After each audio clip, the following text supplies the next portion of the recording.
Hello everyone, সবাইকে জানাই good morning. তো তোমরা সবাই কেমন আছো? আশা করছি তোমরা সকলে খুব ভালো আছো, আর আমিও কিন্তু ভীষণই ভালো আছি। এটা ছিল দেখো, এটা ছিল কালী পুজোর দিন রাতের ভিডিও। তো আমার একটু লেট হয়ে গিয়েছে ভিডিওটা আপলোড করতে। তোমরা কেউ কিছু মনে করো না, ভিডিওটা কন্টিনিউ পুরো তোমরা দেখো। দেখো সন্ধ্যার দিকে আমরা সমস্ত প্রদীপগুলো আমি জ্বালিয়ে নিয়েছি। এই যে এখানে পাটকাঠি শুলো দিয়ে, তারপরে পাটকাঠি শুলোর উপরে এরকম প্রদীপ দিতে লাগে আমাদের মাঝখানে দিতে লাগে তলায়। তো তারপরে যে এখানে মা দেখো নৌকা বানানো হয়েছে কলার ফুল দিয়ে, তো সেটাই মা ভাসাতে যাবে। তো তার জন্য সবকিছু রেডি করেছে। তো তোমাদের সাথে তো শেয়ারই করেছিলাম যে আমাদের এরকম নৌকা বাসাতে লাগে। তো তারপরে এই যে দেখো তোমাদেরকে বাইরেটা দেখিয়ে দিলাম। তো তোমাদের দাদাভাই বিকেলে এগুলো সব কিছুই রেডি করেছে, সব কিছু এরকম লাইটগুলো সেট করেছে। তো ভীষণই ভালো লাগছিল এই দিনটার জন্য। অনেক দিন অপেক্ষা করতে হয়, পুরোপুরি একটা বছর। ভীষণই ভালো লাগে এই দিনটা। তো তারপরে এই যে দেখো মা যাচ্ছিল হলো গিয়ে নৌকা ভাসানোর জন্য। তো মা চলে গিয়েছে নৌকা ভাসাতে। তারপরে আমি এখানে সমস্ত প্রদীপগুলোকে আমি জ্বালিয়ে নিয়েছি। একে একে সবগুলো প্রদীপই আমি জ্বালিয়ে নেব। আগে মা আর বাবু দিয়ে দিয়েছে প্রদীপগুলোকে, ওরা জ্বালিয়ে। তো এখন আমি জ্বালাচ্ছি, যেগুলো ছিল বাকি তো সেগুলো আমি জ্বালিয়ে নিচ্ছি।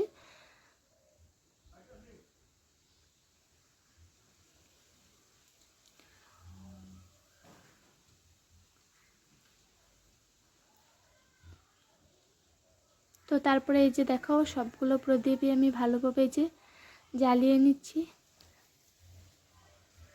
তো ভাইয়ের হাতে দিয়েছিলাম ক্যামেরাটা করার জন্য, ভাইকে বলেছিলাম ভাই একটু ক্যামেরাটা ধরে দে। তো তারপর ভাই একটু ধরে দিল।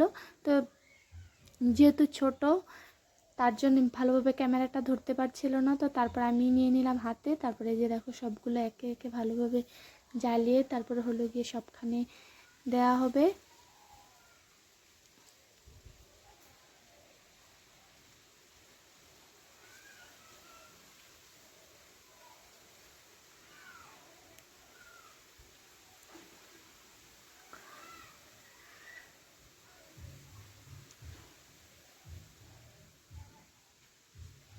তো দেখো কতটা সুন্দর লাগছে, ভীষণই সুন্দর লাগছিল দেখতে। তো তারপরে এই যে দেখো আমার সমস্ত প্রদীপ জ্বালানো কমপ্লিট। তো এখন এই যে এখন ঘরের দরজার সামনে, এই যে সামনে দেবো ঘরের দরজার সামনে। তো প্রথমেই দিয়ে দিলাম আমাদের ঘরের দরজার সামনে। তো তারপরে এখন যাব হলো গিয়ে রান্নাঘরের দরজার সামনে। তো এই যে এখন রান্নাঘরের দরজার সামনে দিয়ে দেব। তো তারপরে এই যে এখানে রান্নাঘরের দরজার সামনে আমি দিয়ে দিয়েছি। তো এবার দিয়ে দেবো হলো গিয়ে যে উঠানের মাঝখানে যে একটা কলা গাছ গাড়া হয়েছিল, তো সেই কলা গাছের উপরে যেরকম মুছিয়ে রাখার জন্য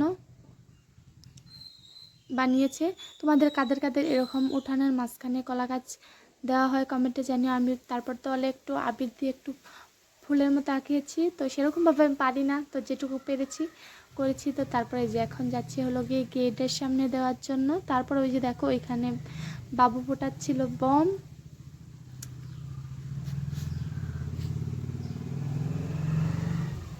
তো এখন আমি এই যে গেটের সামনে দিয়ে দেবো দুটো প্রদীপ। তো কালকে আমি ভিডিওটা এডিট করে দিতে পারিনি, কারণ হলো গিয়ে পাশে যেহেতু পুজো ছিল, তো তার জন্য প্রচুর গানের আওয়াজ ছিল, তো কপিরাইট আসতে পারে। তো তার জন্যই তারপরে এই যে দিয়ে দিচ্ছি হলো গিয়ে পাকা ঘরের সামনে।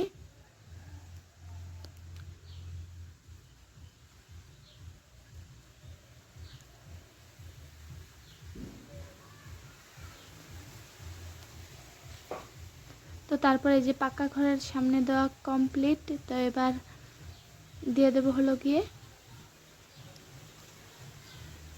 তুলসী তলায় দিয়ে দিয়েছি। তারপরে বাবুর সাথে একটু খেলু করে নিলাম, কারণ বাবু ভীষণই ভয় পাচ্ছিল বম দেখে। তো আমি একটু কোলে নিয়ে নিলাম। তারপরে এই যে দেখো কীরকম সুন্দর লাগছিল। তারপরে এখানে হলো গিয়ে আরও বম ফোটানো হচ্ছিল, বম বা বাজি যে যাই বলো। তো এই যে এখানে আরও বাজি ফোটাচ্ছিল। এই যে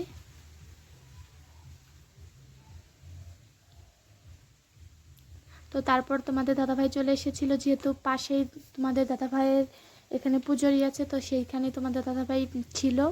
তো তারপর একটু এসে প্রদীপ লাগানোর জন্য এসেছে।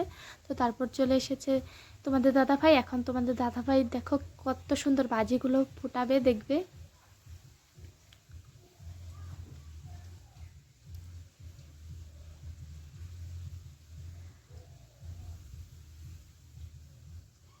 দেখো কতটা সুন্দর লাগছে বাজিগুলো ফাটানোর পর, ভীষণই সুন্দর লাগছে। কারণ আমি তোমাদেরকে দিতে পারলাম না, ভয়েসটা এক্সট্রাভাবেই দিতে হচ্ছে, কারণ বললামই তো পাশেই ছিল পুজো, তো তার জন্যই কপিরাইট আসবে, গান বাজছিল, তার জন্য আমি এক্সট্রা ভয়েস ওভার দিলাম। দেখো কতটা সুন্দর লাগছে, ভীষণ সুন্দর লেগেছে।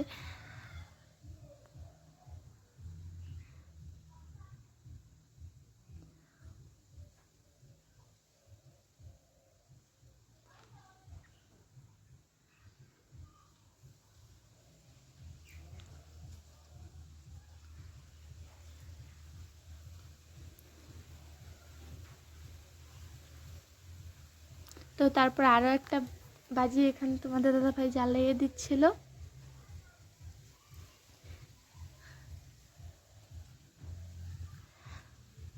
তো তারপর তোমাদের দাদাভাই চলে গিয়েছে, তো আমি বাবুকে নিয়ে একটু ঝাড়বাতি জ্বালাচ্ছিলাম, কারণ তোমার বাবু ভীষণই ভয় পাচ্ছিল, তো তার জন্যই।